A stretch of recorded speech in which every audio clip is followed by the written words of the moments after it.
ஜனநாயகன் படம் ரிலீஸ் ஆன பின்னர் தனுஷின் படப்பணிகளை வினோத் தொடங்குவார் என கூறப்படுகிறது.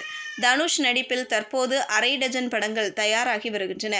அவர் நடித்து கடந்த மாதம் ரிலீஸ் ஆன குபேரா திரைப்படம் மற்ற மொழிகளில் வெற்றியடைந்தாலும் தமிழில் அட்டர் ஃபிளாப் ஆனது. சேகர் கமுலா இயக்கிய அப்படம் தெலுங்கில் 70 கோடிக்கு மேல் வசூலித்திருந்தாலும் தமிழில் வெறும் 20 கோடி தான் வசூலித்தது. இதனால் கோலிவுட்டில் கம்பேக் கொடுக்க வேண்டிய கட்டாயத்தில் உள்ளார் தனுஷ். அடுத்ததாக தனுஷ் நடிப்பில் இட்லி கடை திரைப்படம் ரிலீஸுக்கு தயாராகி வருகிறது.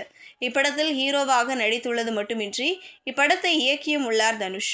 இப்படம் வருகிற அக்டோபர் மாதம் 1ஆம் தேதி திரைக்கு வர உள்ளது. இது தவிர ஹிந்தியில் தேரே இஸ்க் மெயின் என்கின்ற படத்தில் நடித்து முடித்துள்ளார் தனுஷ். ஆனந்த் எல் ராய் இயக்கியுள்ள இப்படம் வருகிற நவம்பர் மாதம் திரைக்கு வர உள்ளது. இது தனுஷ் ஹிந்தியில் அறிமுகமான ராஞ்சனா படத்தின் 2ஆம் பாகமாகும். இதையடுத்து விக்னேஷ் ராஜா இயக்கத்தில் தனுஷ் நடிக்க உள்ளார். அதற்கான படப்பிடிப்பு இம்மாத இறுதியில் தொடங்க உள்ளது. இது தவிர மாரி செல்வராஜ் இயக்கத்திலும் ஒரு படத்தை கைவசம் வைத்திருக்கிறார்.